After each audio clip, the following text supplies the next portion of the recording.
like there's a bit of a trade-off. Maybe I want to add a bit of a flavor to your summary.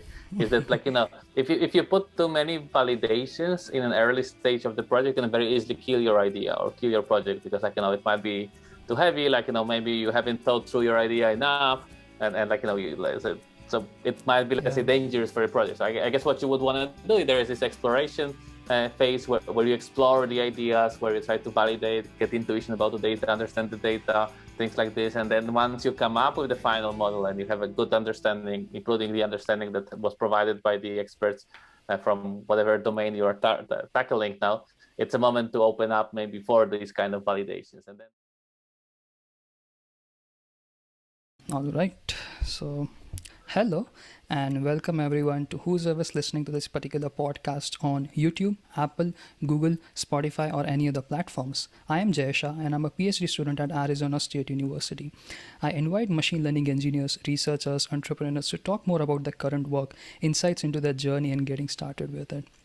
And for this particular podcast, we have Michal Drozdzal, who is a research scientist at Facebook AI Research with major research interests in computer vision, machine learning, and medical image analysis. He received his PhD in computer science from University of Barcelona. We'll be talking about his journey into research, some open research questions, how research projects look at the intersection of AI and medical research, and more about democratization of AI research. So, Michal, welcome to this podcast, and so glad to have you here. Yeah, welcome. Thanks for having me here. So just to get started and to learn more about your journey into AI, can you tell more about your interest into research into AI? How did you get started with it, and what really interests you the most about machine learning? Yeah, so I think my story, about joining AI and machine learning in general, I would say, started quite early. I think when I was in primary school, I was always excited about doing math, and I really like doing those puzzles, mathematical questions, and trying to answer them. And then let's say at some point between the primary and secondary school, I think I discovered algorithms.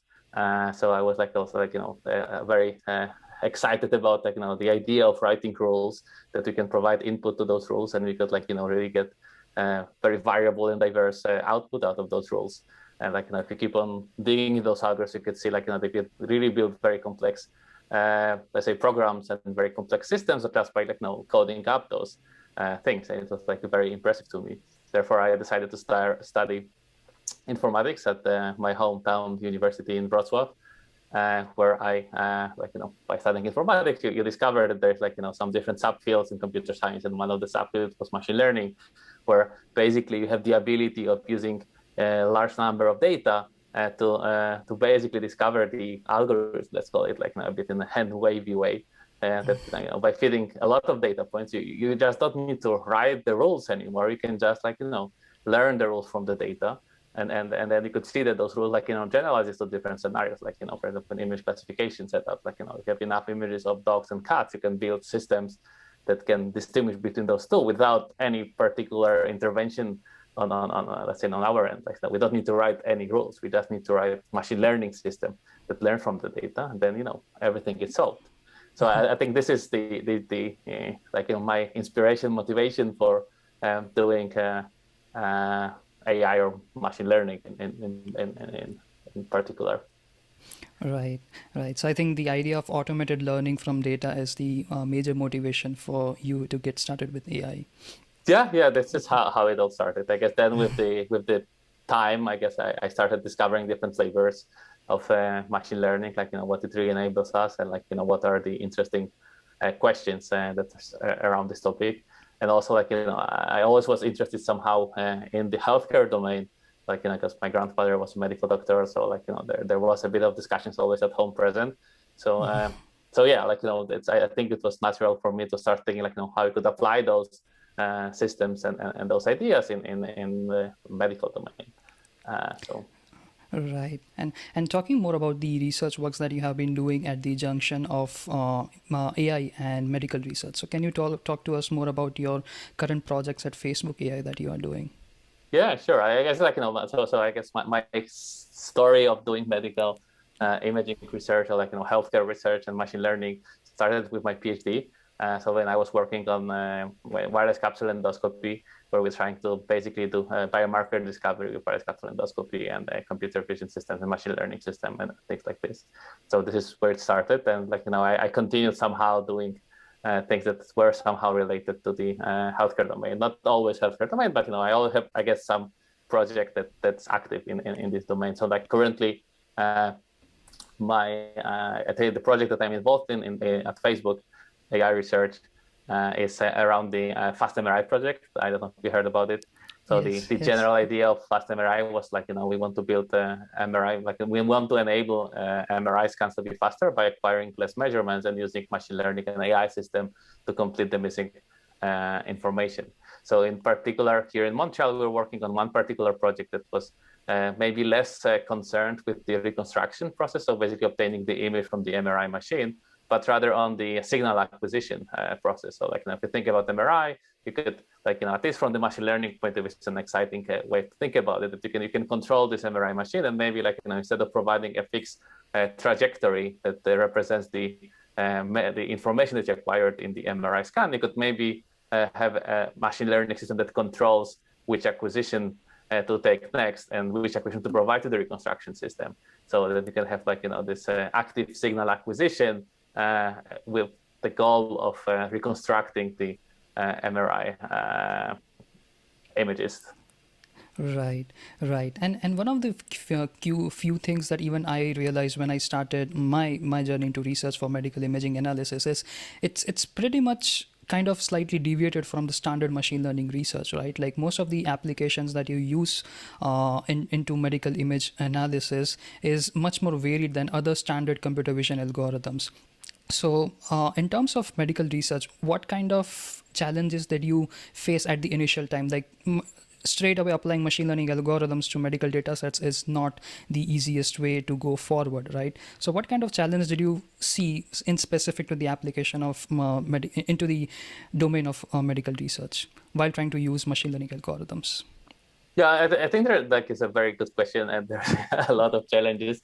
I don't think that maybe my answer is specific to really specific to medical imaging or healthcare in a way, because I feel like so I think that the main difference with maybe doing research in medical imaging is who like it's defining who the stakeholders of whatever you're doing are. And this I feel like this is the main difference with respect to maybe I don't know, let's call it vanilla ML research, where maybe you are not too concerned about who would be using this technology. But in medical imaging, like say from the very beginning, from the very moment we start, this is something that is very present in all the discussions when even when starting to come up with the initial idea of what we'll be solving. And so I think the main difference with maybe other subfields of ML or maybe not all others, but let's say the things that distinguishes somehow medical imaging is the fact that you really need to put many people from different subfields on the same page, and it would include doctors that might be using technology that one day might be deployed, patients that might be basically also be somehow users because they will be visiting doctors and they will be taking different kind of examinations that might involve somehow machine learning system or AI.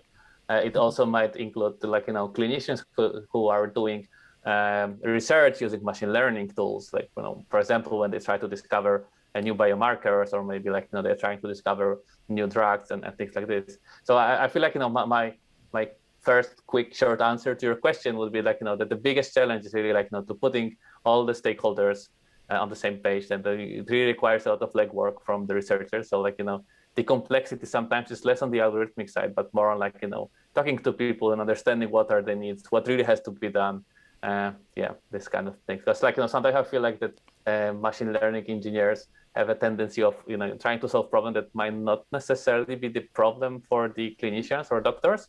And because we have this tendency, would like to try the newest and the best in the ML field. But sometimes this is something we don't really need to address the problems that are the most important for the clinicians.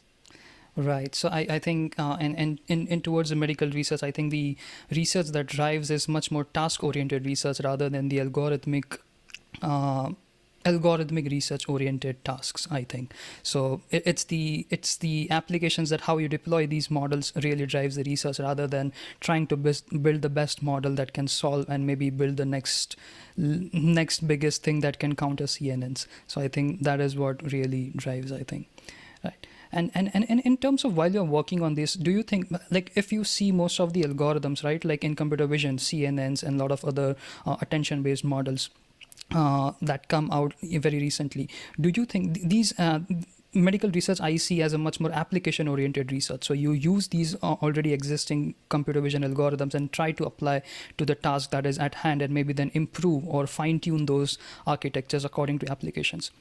But do you think like stand alone as a medical research at the junction of AI can help us develop better architectures that maybe were originated from the medical research in the junction of AI, and then maybe we put back to the original computer vision community? Do you think those domains are that much broad enough for researchers to develop their own architectures that was initially developed on a medical data set, and that was so good that it would start propagating to other domains for an applied application? Yeah, I think it's also another good question. So I think it's hard to answer those because, like, we are a bit guessing here. So I just want to make this Yeah. upfront. So I guess my take on this would be, uh, I do think that in medical imaging that there's a lot of space for modeling contribution, because, like, the way I tend to think about it, that the modeling contribution really comes out of the understanding of the problem and understanding of your data, like, and this is something that maybe we should be doing more in medical imaging. Maybe it's done enough, like, it's something that's there. So there is definitely a space for the contribution in terms of the building models. But the question is, like, will those models translate to computer vision community? I don't know. But also I would like to say maybe this shouldn't be the objective of, like, whatever is being developed in medical imaging community. Like, maybe, like, at the end of the day, what we really care about solving particular tasks, the same way, like, computer vision community tries to, like, solving particular tasks they have at hand. Like, if you are doing recognition in computer vision, you will try to build the better models to recognition. What really happens is that, like, we could show that there is some kind of transfer from, like, recognition models, or, like, that's been deployed on, like, developed on computer vision data to medical imaging data. That's fine. But maybe the transfer doesn't go the other way around, and maybe, like, maybe we shouldn't be targeting it. Maybe it's more like, understanding whatever problem we are trying to work with, and then, like, finding the best model to do this problem. Because I do feel that, there is a lot of potential for impact within medical imaging community. Like, I don't think we need to try to really go to computer vision community to create this impact. I guess maybe this would be Right. my answer. And in your personal projects, or maybe during even your time during doing your PhD, was your pursuit towards focusing more on theoretical research of machine learning, or was it always application oriented, that I want to focus on this biomarker discovery? But were you inclined on the theoretical aspect of doing research on machine learning architectures, or let's say maybe improving the loss functions in general? Was your focus ever on that, or is it your focus in general at Facebook? Yeah, so I guess my first, like, answer to your question is, like, what's really the difference between theoretical and applied, especially within the context of deep learning? Because, like, the boundary seems to be very blurry in many cases. So, like, I think it might, maybe it's best not to, let's say, try to categorize them, like, more applied, more theoretical. Because at the end of the day, everyone tries to solve a particular problem, or, like, maybe the problem might be, like, to build additional understanding. But, like, to answer your question, I feel like, sometimes we need to be practical, or more like, maybe more pragmatical in a way. So, like, if you are really working on a loss, like a new loss for something, so, there are some standardized benchmarks that the machine learning community accepts more than the others. So, like, for example, if you want to show, I don't know, good architecture, then want to claim, like, good representation learning skills, like, you probably should try directly image them. There is really no point of doing it on some kind of, like, specialized medical imaging data set. You would want to, like, find the right data set, the question you're asking. But, you can ask very interesting questions on medical data also. Like, so it's, to me, it's more like, understanding what is the question that really excites you, and what is the best setup and community that would appreciate the most the solution that you're trying to propose. And this is how you should decide which data to use. If you have a freedom, let's say at your university, because sometimes, there are some constraints with respect to the funding that people get. So like, sometimes, you just cannot maybe publish freely, but, if you have this freedom, like, just ask those questions and see what's the best data set to use for the idea that you have. Right. Right. So I think talking about challenges and data sets, one of the most common challenge that we face when you get started into this field is data set. And even, I guess this is 2021, I see still people, researchers complaining about data sets. And I think it's not an issue that can be easily solved from a medical standpoint.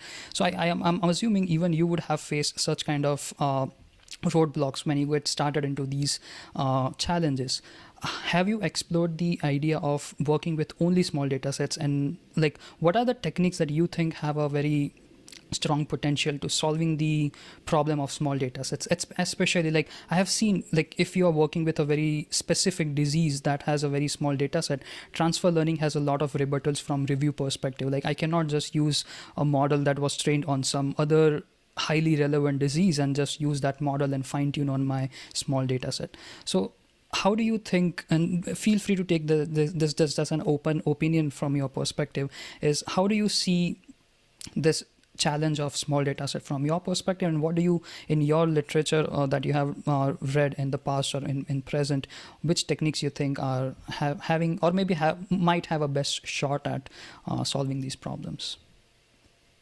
Yeah, it's a very good question. I think it's very relevant. I would say it's beyond medical imaging community. Like, in many domains, people really are struggling with training Yeah. systems in low data regime. So yeah, I think going back to your first part of the question, yes, I was involved in let's say collecting data from patients when during my PhD. Like, there were medical doctors at university at the hospital Vall in Barcelona who were basically acquiring data for our research. So and we could see, let's say, very closely, how painful it is, let's say, to really acquire a lot of data points and to be able to train those models. And on the other hand side, whenever we as machine learning researchers are being asked about how many data points you need, we say the more you give us, the better it is for us. And Right. there is always this discussion that goes there.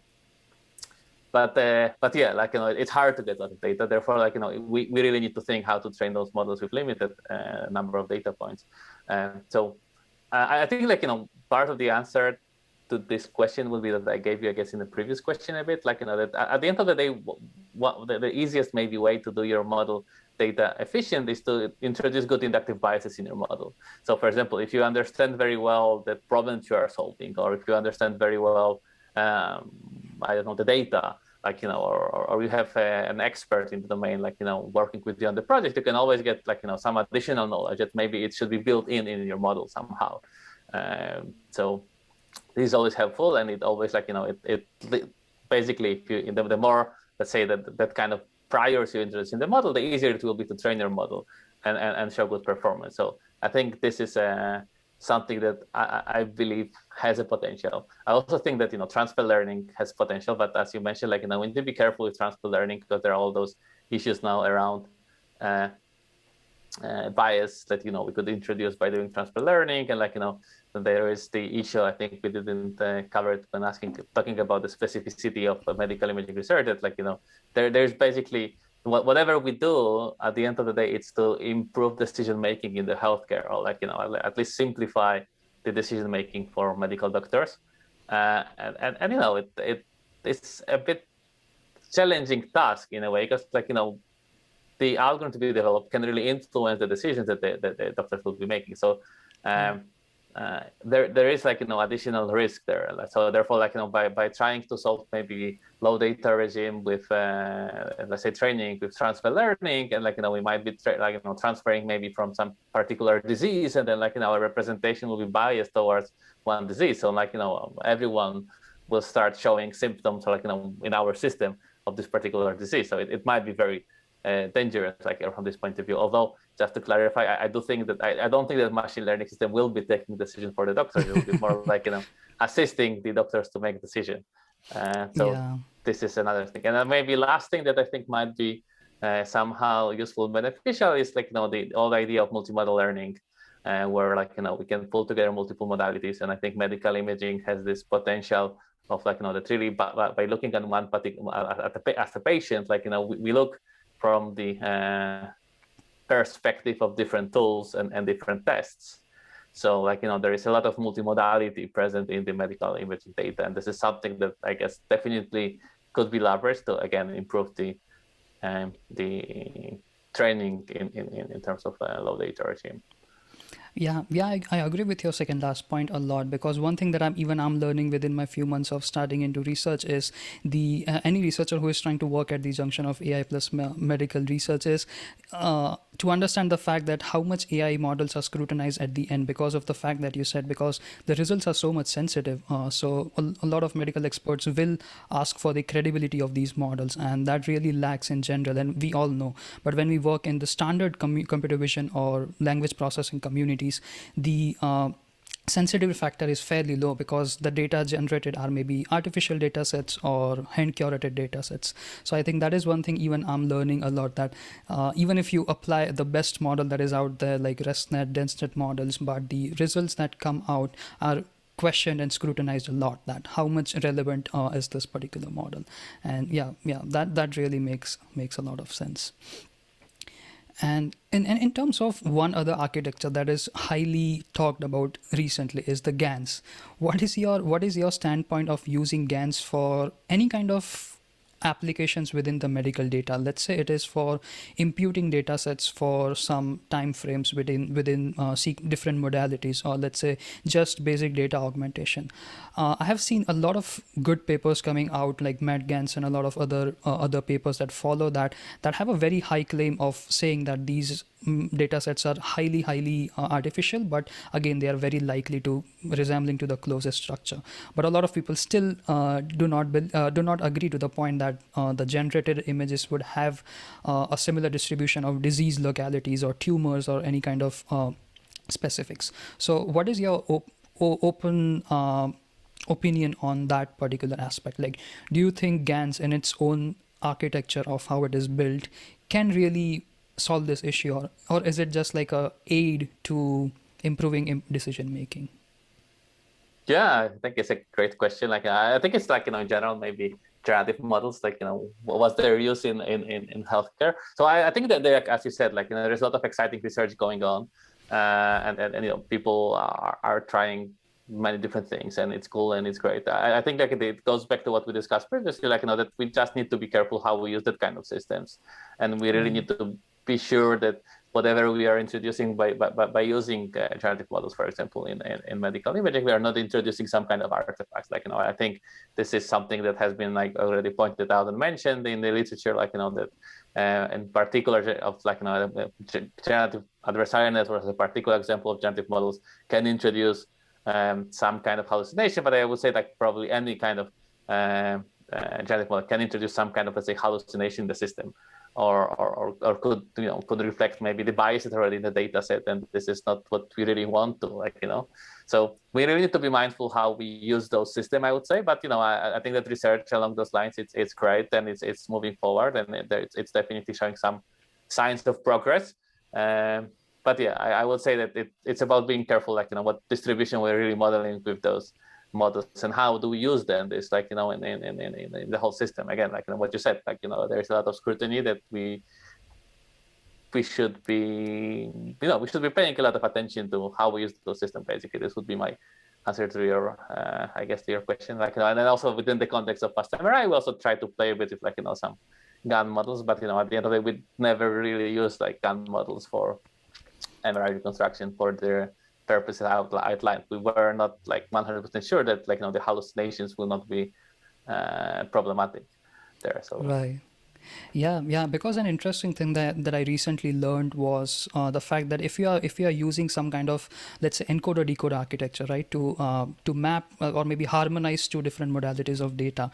So the reason most of the medical experts prefer encoder decoder architecture over GANs is because encoder decoder architecture is basically pixel to pixel mapping, versus GANs are trying to learn a distribution of the whole data set.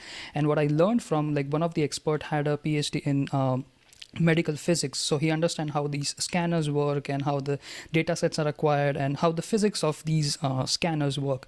And I learned from that that the two modalities that we're using for PET imaging do not have the same architecture of how the way these medical data sets are generated. But yet, if you, like me as a very naive CS researcher, we just see these nifty formats of images, right? They look highly similar, but it's not visible to us as the human eye.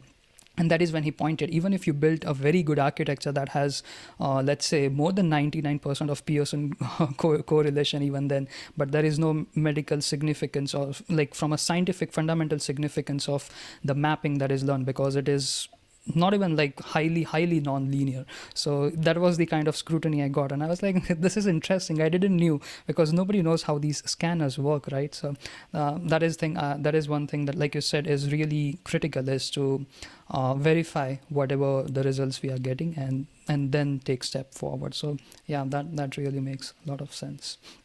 Yeah, but I also think, like, one interesting point here that you bring up, like, I think it's, again, like, maybe reiterates on the fact that, like, we should really talk with different people involved in the project and try to learn what are, let's say, the characteristics of the data point. Like, at the end of it, there is a generation process of a data point that normally ML research would work on. And, like, understanding generation process is always a good thing, and it's helpful. But at the same time, I also think that like, I would expect with the time, the ML systems and ML components being pushed closer and closer to the actual physical device.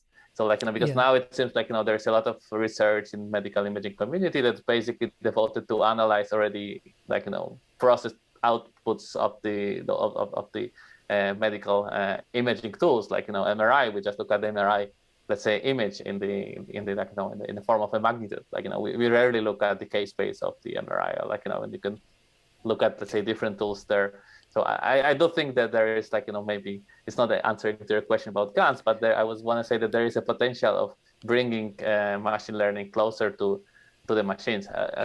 Clearly working closely with the expert, like, that he understands how those tools work. But those tools sometimes are extremely complex. Yeah, and I think your work on FastMRI is kind of along those lines, right? Like pushing the idea of machine learning closer to the image acquisition in its first place, rather than working with it after it is processed and pre-processed and a lot of stuff that goes on. So I think, I'm like, feel free to correct me. I might have taken some time to read that FastMRI. It was maybe a few months back I read the whole project timeline, and I've read also other projects that I came up with on the FastMRI data set itself. So yeah.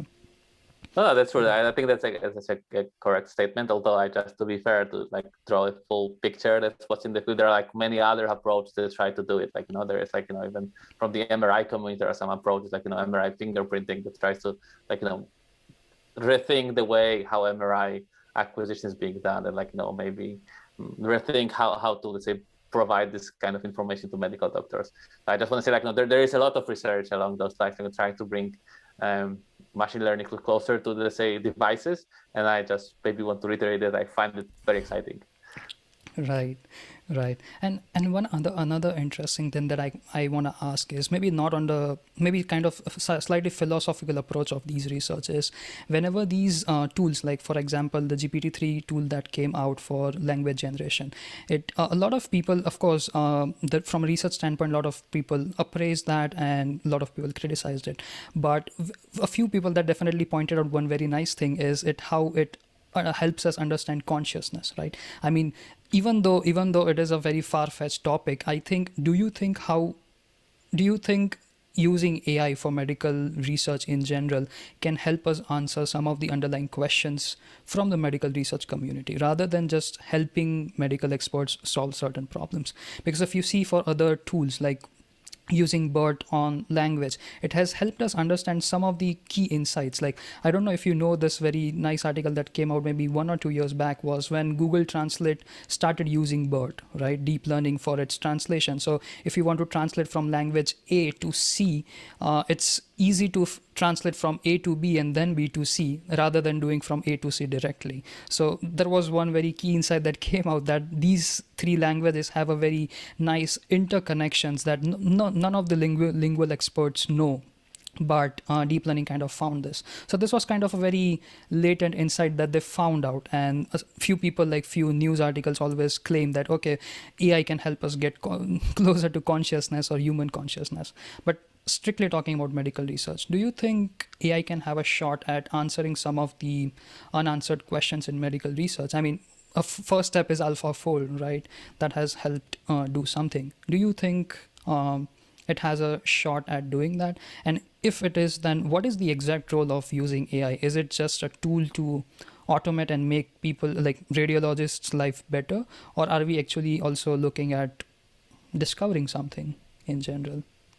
Yeah, that's another great question. Yeah, I think there is some evidence. I would say that I guess like maybe I would say that I'm quite confident that the, let's say, machine learning tools will be helpful for clinicians doing, let's say, research in medical imaging or like in healthcare in general, like trying to discover new things about health in general. And I would say yeah, machine learning will be a good tool there, and it will be helpful definitely, because like given the volume of the data sometimes that people need to understand and read through in order to I don't know, come up with a hypothesis, it's sometimes like huge, and it takes a lot of effort, a lot of time. So I would say that there is definitely a space for machine learning in healthcare, let's say, to help coming up with a hypothesis, or like to helping us work through the data that we have there. So I'm quite optimistic here that there will be or there is a space there for Right, right. And talking about these kind of open-ended questions, would you I mean we did get to discuss few of the open challenges like limited data sets and using transfer learning to solve these problems. But according to you, and maybe somewhat where it all revolves around your research, what do you think are some of the most open research problems? And I know this is a very, I mean, you can go on for hours if I ask this question, but what is one thing that you think is kind of still not solved or not even close enough to solving that task in terms of talking about AI research specific to medical research community? What do you think, if there was a medical expert that would complain to any AI community, what would be that complaint that hey, you guys are not working on this and this is a big problem for us? So what would be that open problem that you can say? yeah. So yeah, I guess I don't know what would be that open problem. I guess maybe I want to make a couple of comments. So the first of all, like I would say that I don't think like we should maybe use too much the vocabulary of solving something, because I feel like it's not beneficial, let's say, for the, let's say, community, or let's say people that are trying to understand what machine learning really doing. Like I think we're making progress. I like more like this kind of framing. So we make progress in different tasks.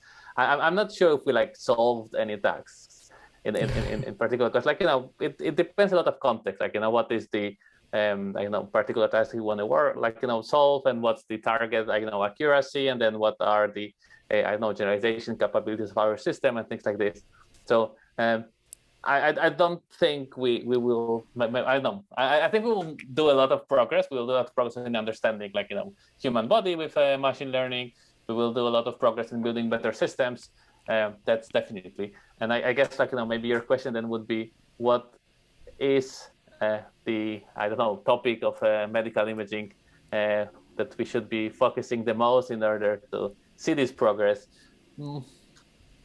So I feel like there are two aspects. I would say that those are like maybe two general machine learning aspects that I would like to maybe see more progress on. Those are also like very hard and challenging. So the first one, I think we already mentioned a bit, it is the generalization of the system that we built. Like it has been like reported in many cases, like that sometimes we built a very good system that has like very good accuracy that may be comparable to some humans on some task, in particular as hospitals. But if you take the same system and move, let's say, I don't know, a couple of streets away to different hospital, it stops working, or it works terribly. So like Yeah. there is this issue, like how to understand the generalization of those system, or maybe like how to understand the limitations within which we could use that kind of systems, like and this is I feel like it's a big problem, big problem, but also big research question, like how we make sure that we can generalize maybe out of the training data distribution that we have observed at the training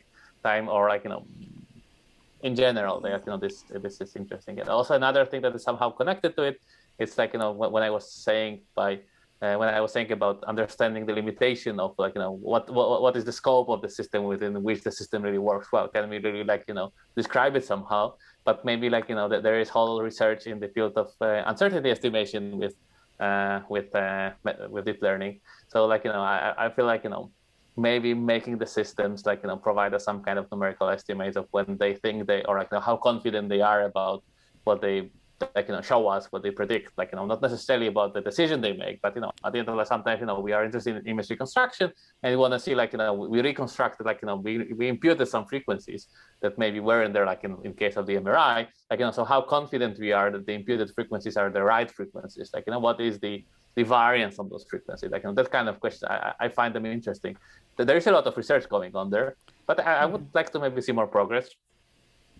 Yeah, I really like that idea of trying to validate the results from a different perspective, right? Like even though the results came out, what is the exact reason? And this brings me to a question that I always wanted to ask is, you have worked as a PhD student, so your research work was strictly into academia, and right now you're working at Facebook, which is kind of slightly oriented to application or maybe some kind of industry that it is collaborating with. So we see a lot of from a research community, we see a lot of papers getting published which have great numbers in its conclusion section or the results section, but yet in terms of application of how much it percolates to hospitals or any kind of industries or startups that are working on it is fairly low. So where do you think is the problem?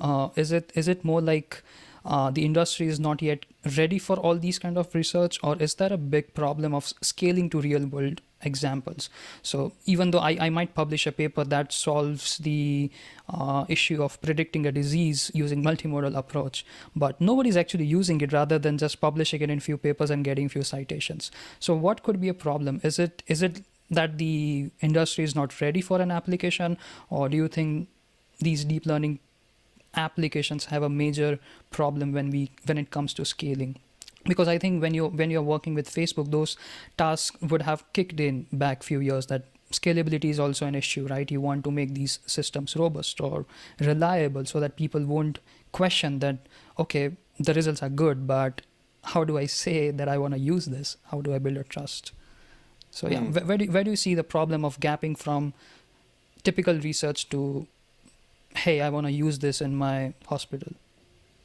Yeah, I think it's a good question. So yeah, it's again, I don't know where the answer really is, because again, although I work at Facebook, I'm part of the Facebook AI research. That our mandate is to do research, and period. We are not necessarily doing too much of transfer. Let's say, it's not our main concern. So we are still doing research here, but in order to try to answer your question about what might be missing. So I guess it's hard to say what's missing, but maybe it's good to reiterate that there is a huge gap between a research paper and if you want to deploy it. Then by deployment you can think about different scenarios. It doesn't really have to be it goes to industry, and then there is some company that owns the technology. It could be simply you want to deploy it maybe in a research project of some clinicians, or you would like to deploy it in a hospital, maybe because you're part of the hospital while doing your PhD, that kind of thing. And the gap is really huge.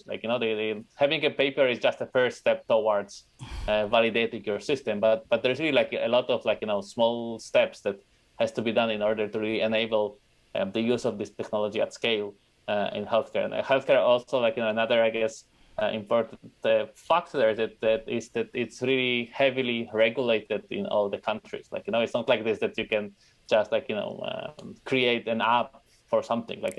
If you really want to do healthcare, so you need to go through all the regulations. There are some approval processes and things like that also puts extra scrutiny on top of whatever you're doing. So I guess the way I see it is the research papers are just the first validation of an idea, but there is still a lot of, let's say, validation along the way that has to be done before an idea reaches the, I don't know, let's call it the market, or what would be the right word here? Yeah. I totally agree to that, and I think we hit three or four keywords that brings me to the next question. Is you first of all talked about regulations, validations, trust of these models, and then using it in a very reliable format in the market, or maybe basically people who are the end users who do not have a understanding of medical or AI research. So there has been a recent buzz about these terms that most of the community calls as explainability and interpretability of these models, right? So do you think, first of all, I mean, feel free to take your opinion, because I'm not sure if you have been actively working on this particular part, but if you do, how do you understand these terms? Because a part of my thesis is trying to learn more about interpretable AI and hopefully make some models that are not scrutinized as much as hardly than how deep learning or black box models are treated right now. So if you were to define, because you have been working on types of medical data sets like neuroimaging and hopefully other kind of clinical data that is just a basic tabular format of data. So when we talk about interpretability, how do you see from a researcher's perspective? I understand from a end user perspective that, hey, I want the black model to speak to me and tell me what happens, but that's not how black models would be translating to you in natural language format. How do you see these terms when people say, I want to build this model to be interpretable enough? In what definitions would you have as a very naive researcher? Because I think, I mean, you're not naive researcher, but of course in this domain you would be a naive researcher. So how do you define that? And second question would be, do you think this is an important roadblock for moving forward with deep learning on these medical applications?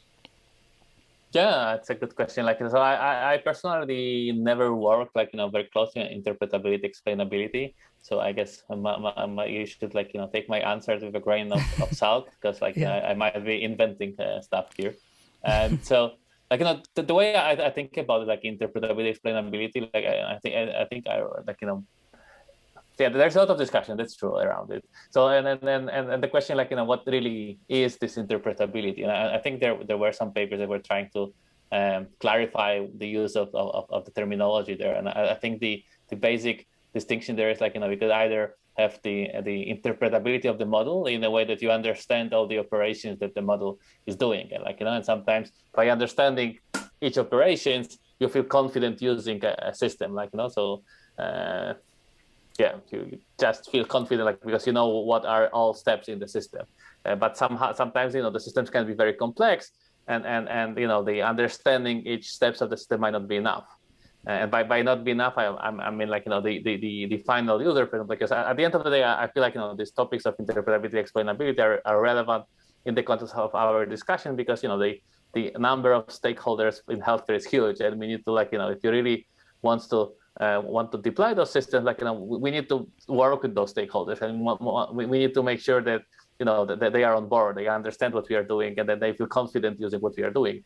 Therefore, it's important for them to understand. So I think the best, I guess, person to ask that kind of question in the project is always the person who will be using whatever we are doing. So I think it's best for them to ask this kind of question. Look, if I would tell you and explain you every step of this algorithm, would it make you feel confident about using it? Or we can flip the question, if the system would provide some kind of explanation why it's showing what it's showing, that would it make you feel comfortable? I feel like it's more like a work with the collaborators on a project that we should be doing if we really want to affect healthcare. Then than anything else from the project. But clearly there is a lot of exciting research in the ML community around those topics, and people are really pushing forward, because I feel like it is important, let's say, for us humans, let's say, to understand complex system up to some degree. Also I think the understanding is also a bit of a whole spectrum. It's not that we have to really understand everything, or we just need to maybe understand the key components that are there. Or if you think about it more like a, I don't know, scientific approach, where you just keep on testing your model, and if you all the tests you can come up with, your model really fulfills what you would expect from the model, then maybe it's good enough. I don't know, I'm just speculating here. Yeah. No, I think your speculation is maybe right. And if I would, because I have interviewed in the past a few other people who have been specifically working on the idea of interpretability.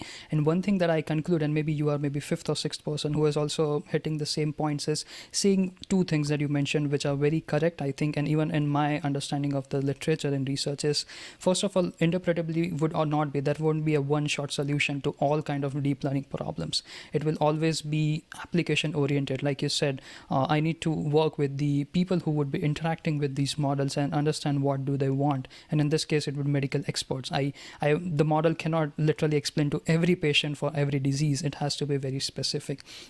And I forgot the second point, but it agreed with few of the points that you mentioned. That few people said, like, it has to be like the way how we are trying to approach, or how the community is trying to approach, that has to be a middle way. It cannot be, we cannot reinvent the wheel of trying to make everything explainable, because hey, if it was explainable, linear models can already solve those questions. So yeah, I think, yeah, that's an important valid point. And Yeah, and yeah, I think that there will be a progress there, but I also think like I'm not like I think the question or the discussion around here is like it's to which degree we really need to provide this interpretability, explainability for those systems to be of use, and I don't know, uh, yeah, but I feel this is the debate going on there. yeah. I agree. I agree. And trying to move away from uh your, like, these open-ended research questions, and maybe still at least learn at least few of them, is what are some of the research works that you are following right now, even though you might not be directly working on it as a part of your research, but what are some projects that you are following and you really find them cool enough in terms of the claims that they are making, and you are following what updates they have for the research works? What is one thing that you are doing as of, let's say, 2020 or 2021, like you're following Hmm. those research works? Yeah, that's a good question. I think following up on previous question, I do follow a bit of literature of this interpretability, explainability to see if there's anything interesting there. But apart from that, I think recently one paper, like I think that I guess maybe not surprisingly got my attention, is the NERV paper, the paper that produces the 3D the reconstruction of a 3D scene from multiple views. So they showed like really impressive results with a relatively simple approach, like with neural implicit functions, and they could really reconstruct 3D scene in a very high quality. So maybe yeah, maybe the method seems quite simple what they did there, but the results are really impressive. So I was I would say it's a cool paper that appeared I guess last year. I really enjoyed this paper. And apart from that, I think there's a lot of work going on recently on the idea of self-supervised learning, both Yeah. in the context of language and in the context of vision. I feel like especially in the context of language, there has been like very strong papers that appeared recently. Although in vision, it seems the case that there is also some progress that is being done with recent literature there. I also find it interesting to follow this literature there. Yeah, that's true. Yeah, that is one thing even I have been exploring a lot, the self-supervised learning applications. And specifically, I'm trying to get some inspiration even for the working with small data sets. So I think it could have at least some potential for working with small data sets. So yeah, I agree. That is something even that has some good claims itself, but it is yet to be tested for other applications. So yeah, yeah. Yeah, that's definitely interesting. Right. And and now maybe if I can ask a very very broad question. I know this might be too broad for you to predict. Is I like to ask this question for people who are working at the junction of AI and medical research, is what is one thing that you think that could have changed a lot, or maybe changed quite a bit in the next 10 years of applications of AI and deep learning to medical research? What is one thing that you think would be a distinguishing factor in medical research? Like, nobody in the research is adapted to using this, but maybe in 10 years it is kind of a norm for them to use. Like, hey, if I'm acquiring MRI scans, it has to have a machine learning algorithm or something like that. Do you think it would be an integral part of medical research sometime in the future? Yeah, I guess it's hard to predict those. I think again, like it depends what really medical research would mean for you. I would say like to answer very broadly that I would say that in general we'll see more and more machine learning. penetrating, I would say, the different, let's say, parts of our everyday life in a way. Those might be like, probably like, maybe those will not be very like complex systems that we sometimes see in the paper, but some simple ideas will get there, and we will see it.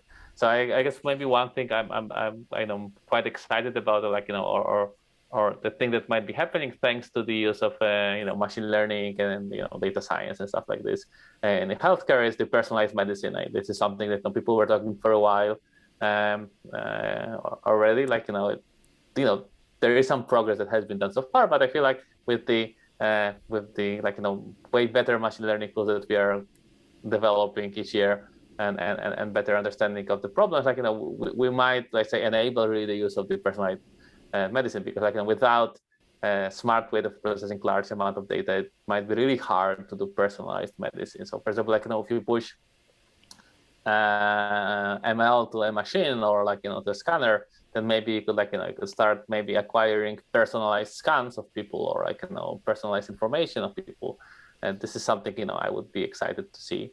Like if this would happen, I don't know. It's again, I'm guessing rather than predicting here, but this is something I guess I would be exciting. Right.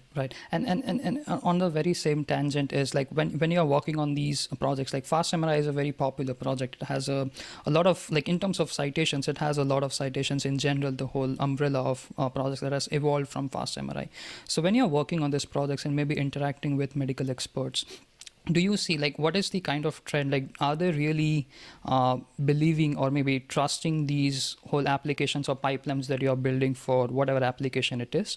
Or is it still, even for projects like FastMRI who are very mature enough, do they still scrutinize, or are they still worried? Like, not in a bad sense, but they're kind of skeptical, or maybe I don't know what's the right word, but cautious of using those tools into real world applications. Well, how have you seen those interactions? Do you think they have a high trust versus maybe, or is it like a no, complete no, we are not yet ready for that?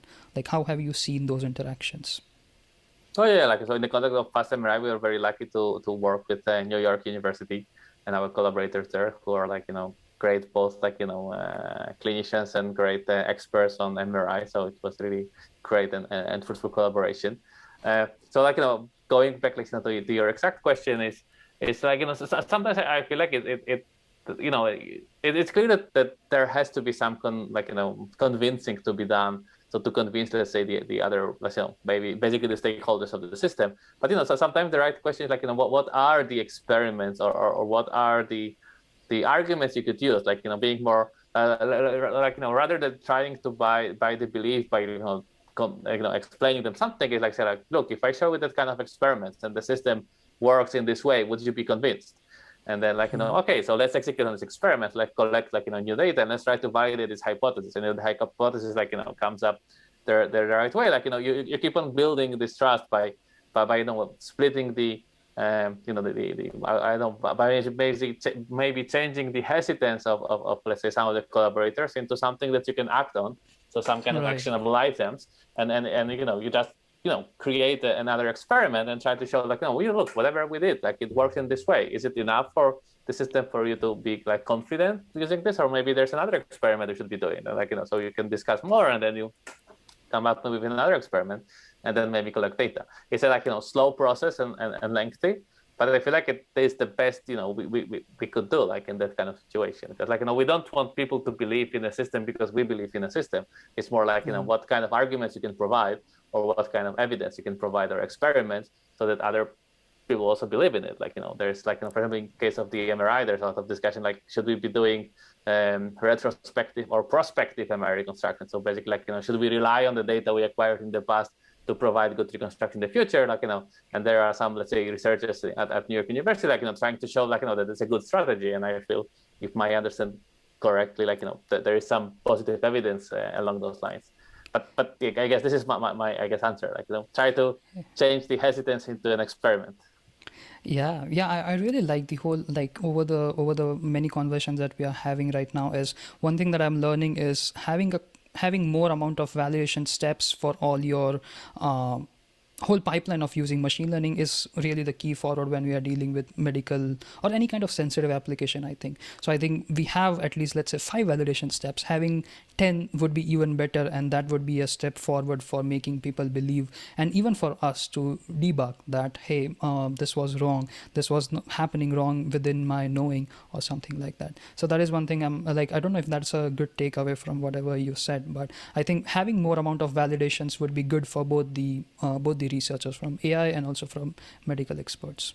Yeah, I think so. I think there are also like, different, like, if you think about projects, like, there are different stages of life of a project. Like, maybe in early stages, you don't really need to be too heavy on validations. But like, there's a bit of a trade-off. Maybe I want to add a bit of a flavor Yeah. to your summary, is that, like, if you put too many validations in an early stage of the project, you can very easily kill your idea or kill your project, because, like, it might be too heavy. Like, maybe you haven't thought through your idea enough, and like, so it might be, let's say, Yeah. dangerous for a project. So I guess what you would want to do, there is this exploration phase where you explore the ideas, where you try to validate, get intuition about the data, understand the data, things like this. And then once you come up with the final model and you have a good understanding, including the understanding that was provided by the experts from whatever domain you are tackling now, it's a moment to open up maybe for these kind of validations. And then this validation Yeah. should be strong, and, like, but I guess maybe that, or it should be a gradual way of shifting to, like, stronger